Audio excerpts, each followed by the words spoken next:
బుగ్గ కార్ల తిరగబడితీరా దొరగారు మీరు డప్పు కొట్టి పాట పాడితే ఓసారు మీరు బుగ్గ కార్ల తిరగబడితీరా దొరగారు మీరు కేసీఆర్ సారు మా కొత్త సీఎం గారు ఓ కేసీఆర్ సారు మా కొత్త సీఎం గారు సమైక్యాంధ్ర భజన చేసిన తుమ్మల తలసాని లట్ల మంత్రులైరిం అయిరా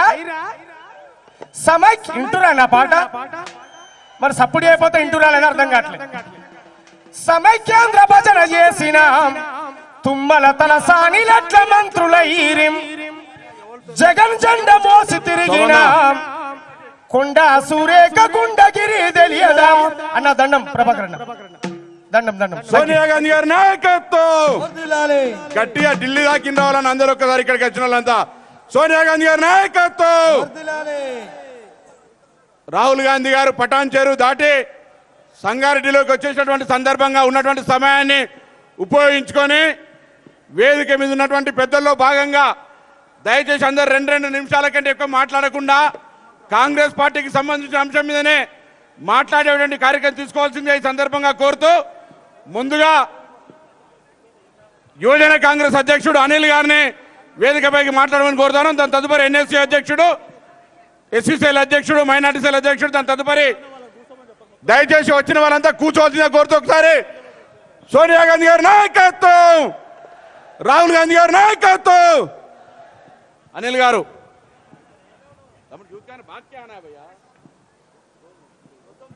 తర్వాత ఎన్ఎస్సీ అధ్యక్షుడు దగ్గర చూడమని కోరుతా ఉన్నాం.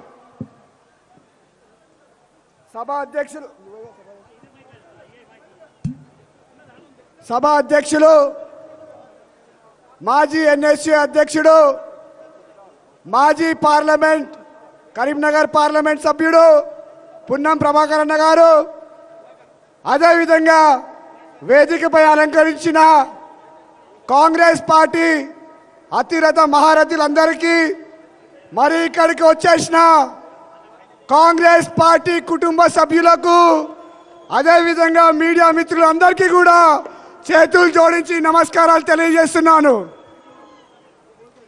ఈరోజు మన ప్రియతమ నాయకుడు, మన అందరి ఆశాజ్యోతి, all India Congress committee vice president Rahul Gandhi గారు మరి కొద్దిసేపట్లో మన మధ్యలో రాబోతున్నారు.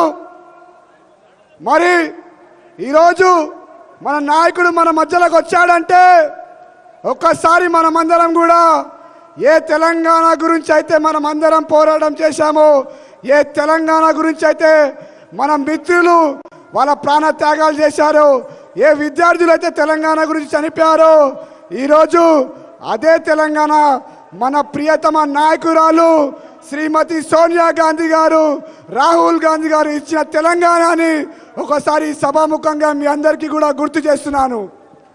ఈరోజు ఈ రాష్ట్రంలో ఈ కేసీఆర్ ప్రభుత్వం వచ్చిన తర్వాత దాదాపు 3 సంవత్సరాలు పూర్తవుతున్నది.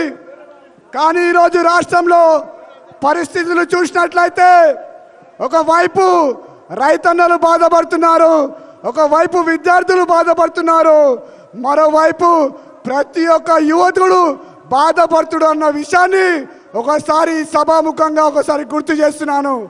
ఈరోజు మన ప్రియతమ నాయకుడు రాహుల్ గాంధీ గారి సమక్షంలో ఈ కేసీఆర్ ప్రభుత్వాన్ని ప్రశ్నించాల్సిన బాధ్యత యువజన కాంగ్రెస్ ప్రతి ఒక్క నాయకుడు అనే విషయాన్ని కూడా ఈ సభాముఖంగా ఒకసారి